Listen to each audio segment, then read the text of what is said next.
The first sign was the light, not the usual pale, indifferent glow of Earth's moon, but something else entirely. It was red, a deep, pulsing crimson that seemed to ripple like a heartbeat against the void. Astronomers claimed it was an atmospheric anomaly, a trick of Earth's polluted skies, refracting light in strange ways. But those who looked closely, really looked, knew better. Dr. Elara Voss hadn't planned to return to Luna Base Alpha, not after what happened there 5 years ago.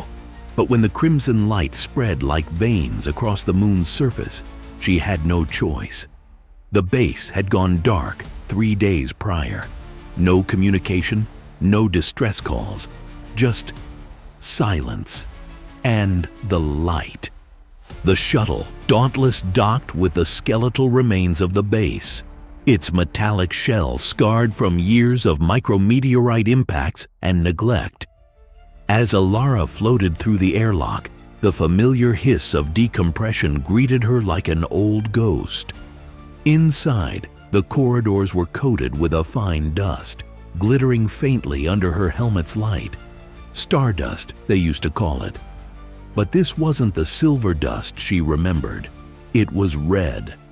Her team consisted of 3 others: Commander Rourke, all discipline and grit; Dr. Ishan Patel, the biologist who masked his anxiety with dark humor; and Nia, the AI specialist whose silence was more unsettling than comforting. They split up to search for survivors or clues about the Crimson phenomenon. Elara's footsteps echoed in the hollow halls as she navigated toward the lab where it all began. The walls seemed to pulse faintly, as if the base itself had a heartbeat. Her comm crackled with static, and then Ishan's voice broke through, laced with panic. "Elara, you need to see this. Level 3, hydroponics, now." She found him staring at what had once been a thriving greenhouse. The plants were gone, replaced by something else, something wrong. Tendrils of crimson growths crept along the walls, pulsating gently. They weren't plants. They moved with purpose, recoiling slightly as Elara approached. "This wasn't here before," Ishan whispered, his voice trembling. It's not just growing, it's spreading." Elara knelt beside one of the tendrils, her gloved fingers brushing against it. The material felt warm, almost alive, and beneath the surface, something shifted. She recoiled, heart racing. "Commander, report!" she barked into her comm. Silence, then a faint whisper replied, distorted and barely audible. "It's inside us." Elara and Ishan exchanged a horrified glance. Naya's voice crackled through next, flat and emotionless. "Commander Rourke is compromised. Returning to control room." They sprinted through the labyrinthine corridors, the crimson growth thickening with every turn. It slithered like veins, connecting walls, ceilings, floors, and bodies. They found Rourke near the command center, his helmet shattered, face twisted in an expression frozen between terror and ecstasy. His eyes were gone, hollow sockets oozing the same crimson substance that bled from the walls. Nia stood over him, her own eyes dull, unblinking. "He heard the song," she murmured. "Now he's part of it." Elara's pulse thundered in her ears.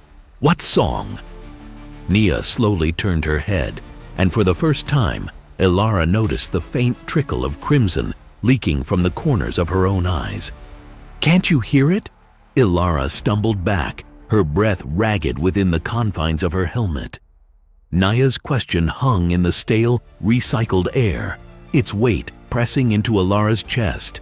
No, she didn't hear it. At least, she thought she didn't. But as the silence deepened, a faint hum crept in, so subtle it could be mistaken for the thrumming of blood in her ears. "Nia, step away from him," Elara commanded, raising her plasma cutter, its beam casting jittery shadows against the walls veined with crimson. Nia didn't flinch. Her lips curled into an unsettling smile, and she whispered, "It's beautiful." Ishan pulled Elara back. "We need to go, now." They fled, leaving Nia and Rourke behind, their distorted figures swallowed by the pulsing red glow. As they navigated the narrowing, increasingly organic corridors, Elara's mind raced.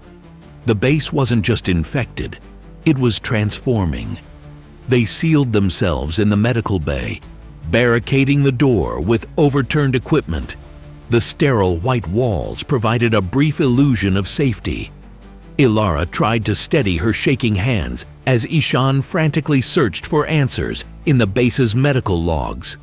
"There's something here," he muttered, pulling up fragmented files. Images flashed, the hydroponic lab filled with healthy green plants, then overrun by the crimson growth. A timestamp showed the deterioration happening over mere hours. Then a video log played. Rourke, before his transformation, speaking into the camera, his face lined with exhaustion and fear. "We found something beneath the regolith, a structure not natural. Thought it was alien tech at first, but it's organic, alive. It sings, and the song gets into your head, makes you see things, feel things, beautiful things, terrible things." He leaned closer, his eyes bloodshot, a faint crimson sheen creeping into the whites. "We can't stop it. It doesn't want to be stopped." The log ended abruptly. Elara and Ishan sat in silence, the humming in the walls growing louder, more distinct. It wasn't just a hum anymore. It was a melody, alien and hypnotic. Suddenly, the barricaded door creaked. A faint tapping echoed, rhythmic, like a heartbeat. Then Nia's voice, sweet and distant, drifted through the cracks. "You don't have to be afraid. The song is for you, too." Elara clutched her plasma cutter tighter, sweat trickling down her temple. Ishan's eyes met hers, filled with a terror she mirrored. We need to destroy the source," he whispered. Elara nodded, determination hardening her features. "Then, we go beneath the surface." As they slipped out through a maintenance shaft, the crimson growth seemed to pulse faster, as if sensing their defiance. The melody grew louder, threading into their thoughts like invisible tendrils. And somewhere deep below, the heart of the song waited. Descending into the subsurface tunnels, Elara and Ishan were greeted by an oppressive heat, the walls slick with crimson veining that pulsed in sync with their racing hearts. The song was louder here, no longer just a hum, but a symphony of whispers, promises woven into melodies that clawed at the edges of their sanity. Their headlamps cut narrow beams through the darkness, revealing the twisted remnants of equipment, overtaken by the living growth. They pressed on, deeper into the labyrinth, following the pull of the song like moths to a flame. It was guiding them, beckoning. Eventually, they reached a vast cavern, its ceiling lost in shadow. At its center pulsed a grotesque heart-like mass, tendrils stretching out like roots, embedding into the very rock. It throbbed with each note of the song, a living, breathing entity born from the void. Ishan staggered forward, eyes glassy. "It's beautiful," he murmured, tears mingling with the crimson trickling from his eyes. Elara grabbed his arm, shaking him violently. "No, it's not real. It's not us." But he was lost. With a cry, he broke free, stumbling toward the heart. The tendrils welcomed him, wrapping around his body with grotesque affection. His scream was brief, swallowed by the song, his form absorbed into the pulsing mass. Elara stood alone, the weight of grief anchoring her, but anger surged, burning brighter than fear. She armed the plasma cutter, setting it to overload, and charged. The heart reacted violently, tendrils thrashing, walls trembling. Elara fought through, her vision blurring, mind fracturing under the song's assault. She reached the core, slamming the cutter deep into its flesh. Blinding light erupted, a final crescendo of the song screaming through her skull. Then, silence. When she awoke, she was alone. The crimson was gone. The base was dark, cold, and empty. But the song lingered, faint and distant, humming softly within her mind. It had survived. Elara staggered to her feet, the silence more oppressive than the song. The walls bore no trace of the crimson, but she felt its absence like phantom pain.